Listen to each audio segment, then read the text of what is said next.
আমার প্রিয় খামারি ভাইরা, আশা করি সকলেই ভালো আছেন। আজকে একটা নতুন ভিডিও আপডেট দিলাম, আশা করি আপনাদের উপকারে লাগবে। তো ভিডিওটি শেষ পর্যন্ত দেখেন, আমাদের চ্যানেলটিকে সাবস্ক্রাইব করবেন, আর যদি ভিডিওটি ভালো লাগে তাহলে কমেন্ট করবেন এবং আপনাদের বন্ধুদের সঙ্গে শেয়ার করবেন। তো আজকের ভিডিওর মূল বিষয় হচ্ছে যে 5 বছর আগে ছাগল ফার্মের অবস্থা কেমন ছিল এবং বর্তমান সময় 2024 সালের মাঝামাঝি সময়ে এসে গোট ফার্মিংয়ের অবস্থা কেমন। তো এই 5 বছরে যে ছাগল পালনের মধ্যে যে পরিবর্তন হয়েছে সেটা আমরা ইউটিউব বা অন্যান্য সোশ্যাল মিডিয়া থেকে সহজেই বুঝতেই পারছি যে কতটা পরিবর্তন হয়েছে। তো 4 থেকে 5 বছর আগে ছাগল পালনটা খুবই সহজ ছিল, কিন্তু বর্তমান সময় 2024 সালে এসে সেটা একটু কঠিন হয়ে দাঁড়িয়েছে। তো আপনারা বলবেন কেন?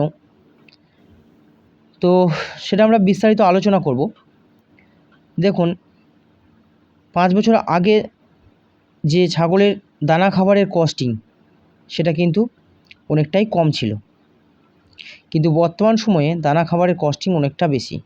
একটা ছাগলের পিছনে অন্তত দানা খাবার প্রায় 10 টাকার খরচা হয়ে যায়, কিন্তু আগে ওই খরচাটা 5 টাকার মধ্যে হয়ে যেত এবং টোটাল ছাগলের যে একদিনের খাবার একটা ছাগলের সেটা হয়তো 10 টাকার মধ্যে হয়ে যেত, কিন্তু এখন সেটা 20 টাকা বা 20 টাকাতেও হচ্ছে না।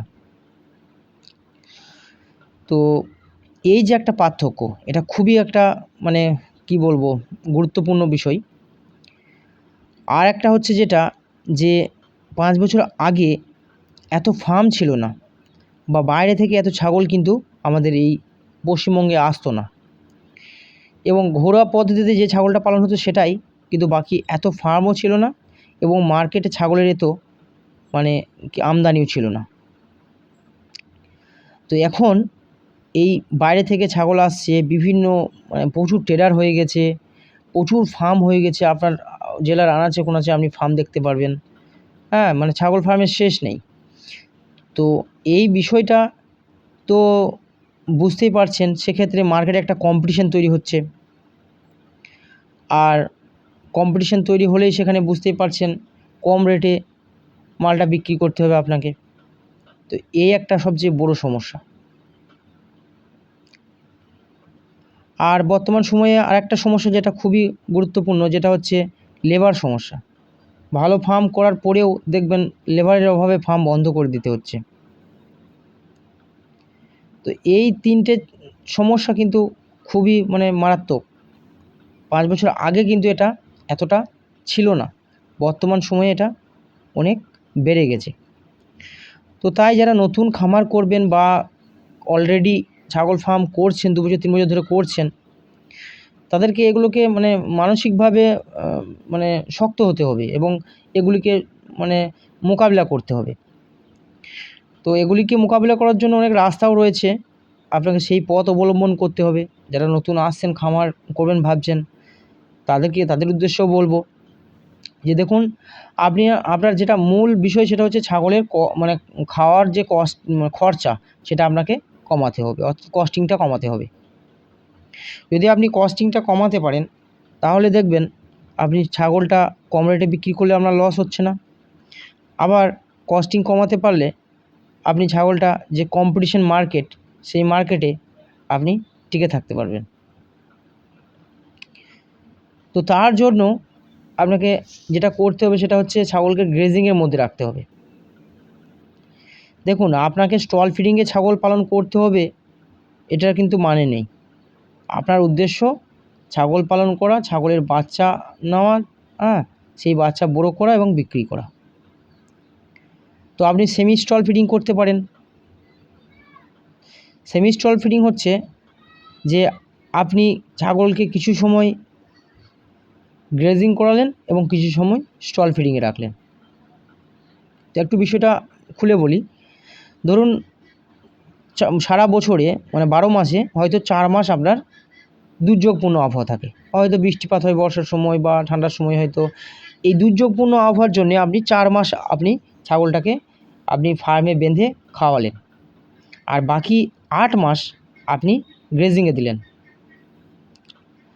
তো গ্রেজিংয়ে যদি আপনি দিতে পারেন, সকাল বিকেল দুবার যদি গ্রেজিংয়ে দেন, তাহলে আপনার ছাগলের যে খাওয়ার যে খরচা সেটা অনেকটা কমে যাবে। তার পাশাপাশি আপনার ঘাস থাকবে, সেই ঘাসটাও একবার দিতে পারবেন, তাহলে দানা খাবারের যে খরচা সেটা অর্ধেক হয়ে যাবে। আপনি একটা ছাগলের পিছনে যে 300 গ্রাম দানা খরচা করছিলেন সেটা 150 গ্রামে হয়ে যাবে।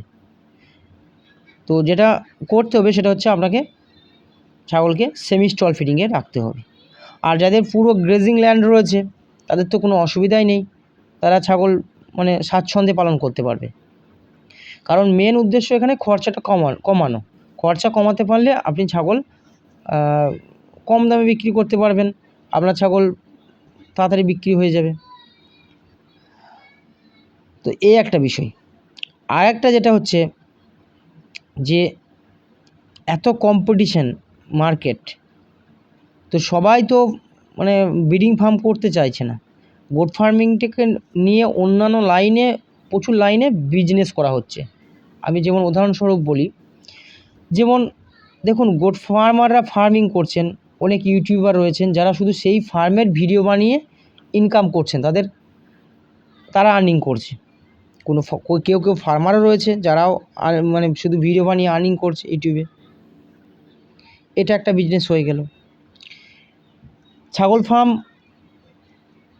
না করেও ট্রেনিং দিচ্ছেন, আবার ফার্মাররাও ট্রেনিং দিচ্ছেন, তো এটা আর একটা বিজনেস। তারপরে ট্রেডিং করছেন, বাইরে থেকে ছাগল এনে বিক্রি করছেন, এটাও একটা বিজনেস। আবার কেউ রয়েছে ফার্মিংটাকে সামনে রেখে দিয়েছে, কিছু ছাগল পাশে বাইরে থেকে ছাগল এনে আনছে বিক্রি করছে, আবার আনছে বিক্রি করছে, শুধু শৌখিন আকারে ফার্মটা রেখে দিয়েছে, কিছু ছাগল রেখে দিয়েছে যেগুলো সব সময় রয়েছে, এটাও করছে। আবার কেউ রয়েছে যারা ফার্মিংটাকে করছে। তো ফার্মিং করছে এরকম সংখ্যা কিন্তু অনেক কম। তো দেখুন গোট ফার্মিংটা নিয়ে অনেক বিজনেস চালু হয়ে গেছে। বর্তমান সময়ে যেটা চলছে ফ্যাটেনিং ফার্ম, এটা নিয়েও আবার ট্রেনিং শুরু হয়ে গেছে আলাদা। তো এইভাবে কিন্তু ফার্মিং লাইনটা চলছে। এবার যাদের এই লাইনগুলো নেই, আপনার ইউটিউব নেই, আপনি ট্রেনিং দিতে পারেন না, আপনি বাইরে থেকে মাল এনে বিক্রি করতে পারেন না, আপনি শুধু ফার্মিং করছেন, সেক্ষেত্রে আপনার কঠিন হয়ে যাচ্ছে। তো তার জন্য আপনাকে কে কী বললো সেটা দেখলে হবে না, আপনাকে মেন উদ্দেশ্য ছাগল পালন করতে হবে। এনি হাউ সেটাকে কস্টিং কমিয়ে পালন করতে হবে। এমন কথা নেই যে আপনাকে স্টল ফিডিংয়েই পালন করতে হবে। তো যারা নতুন করে করবেন ভাবছেন তাদেরকে সবসময় বলবো আমি যে আগে আপনার গ্রেজিং ল্যান্ড অর্থাৎ চড়ানোর জায়গাটা দেখুন, প্লেস যদি থাকে তাহলে সেইখানে আপনার চড়ানোর ব্যবস্থা করুন, তারপরে ফার্ম সেখানে সেট আপ করুন। তো এমন জায়গায় ফার্মটা করবেন যাতে ছাগলটাকে সকালে একবার বিকেলে একবার 2 টাইম গ্রেজিং করাতে পারেন, বা 1 টাইমও গ্রেজিং করাতে পারেন, তাহলে অনেক সাশ্রয় হয়ে যাবে, অনেক পয়সা বেঁচে যাবে। আর যারা করছেন এখনও ছাগল পালন, তাদেরকেও বলছি নিজের যে জমিটা রয়েছে সেখানে হয়তো 10 কাঠা 15 কাঠা বা 1 বিঘে জমি কিছু ঘাস লাগিয়ে সেখানে প্রতিদিন গ্রেজিং করানো 1 টাইম, ঘন্টা 2 এর ফলেও কিন্তু অনেকটা সেভ হয়ে যাবে। তো যারা ফার্মার রয়েছে তারা কিন্তু মানে ঠিক মানে সমস্যা হলে তার সমাধান করে নেবে। কিন্তু যারা নতুন বা যারা হয়তো করছেন কিছুদিন ধরে, অতটা হয়তো জানেন না, অতটা অভিজ্ঞতা হয়নি, তাদের কিন্তু সমস্যা। তাই বলবো ভাই দেখুন ঠিকমতো করুন, অবশ্যই লাভবান হবেন। আর চারিদিকে তো ইউটিউবে বিভিন্ন রকম ট্রেন্ড চলছে, তো এইগুলো থেকে বাঁচার চেষ্টা করুন। যারা ফার্মার রয়েছে তাদের সঙ্গে যোগাযোগ করুন, তাদের সঙ্গে কথা বলুন, অবশ্যই আপনাকে সাহায্য করবে। দেখুন অনেক ফার্মার রয়েছে, কেউ না কেউ তো কারোর না কারোর সঙ্গে তো আপনার সম্পর্ক ভালো হবেই আশা করি। তো যারা নতুন করবেন ভাবছেন তারাও বুঝে সুঝে এই লাইনে আসুন, আর যারা করছেন তারা অবশ্যই ঠিকমতো ছাগল পালন করুন, একদিন সফলতা আসবেই। তো আজকে এই পর্যন্তই, ভিডিওটি অনেকটাই লম্বা হয়ে গেল। আশা করি সকলেই ভালো থাকবেন। খুদা হাফেজ।